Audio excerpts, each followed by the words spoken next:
The other thing you mentioned, which we didn't look at, was his view of cyclical time, and I'm quite into. I quite like. I've written a book now on intelligence declining. I've got a book coming out soon on collapse of civilizations. I'm quite interested in the notion. I think that certainly civilizations are cyclical, and this is one thing that Hinduism absolutely gets right.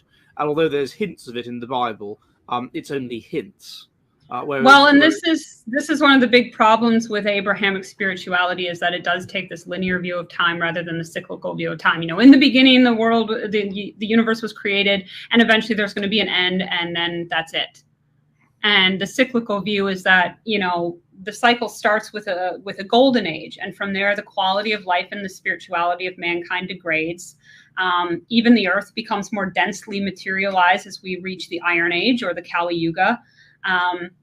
I believe it was said in the Vedas, I think it was actually John Morgan that told me this, that magic becomes more difficult in the Kali Yuga because even the fabric of the universe down to the quantum level is becoming more unstable as the universe disintegrates. And so each cycle then ends in a cataclysm, a new golden age dawns. But the modern view of time is, of course, linear. It follows this Abrahamic view, the definite start, the definite end, and that's it.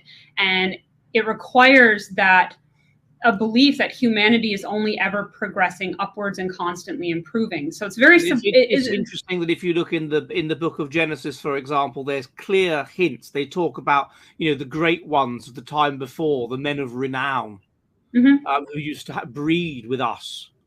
There's clear cultural memory of some great lost civilization, I think. And this may be due to the fact that Christianity is in many ways a mishmash of Semitic and Hyperborean belief systems that all kind of got commingled together. But, you know, this linear view of time is really subversive because it doesn't leave any room to believe that humanity could be in a fallen state or that it's suffering from an involution or a devolution, but we have to believe that we're the most evolved form of man ever to exist.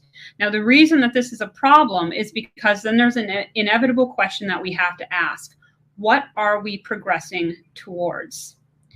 And this is an answer that the left and progressives, I should just say progressives, because a lot of like so-called right-wing people subscribe to the linear view of time too. What is the end goal of this progress? And the answer to that is really transhumanism. So we're about to discover that in the mind of progressives, the perfect man is actually a robot. You know, higher man used to be somebody who was spiritually evolved, not technologically enhanced. So it tells you a lot about the mindset of progressives, that they think that the opposite of the state of animal is the artificial man rather than something that's divine and godlike.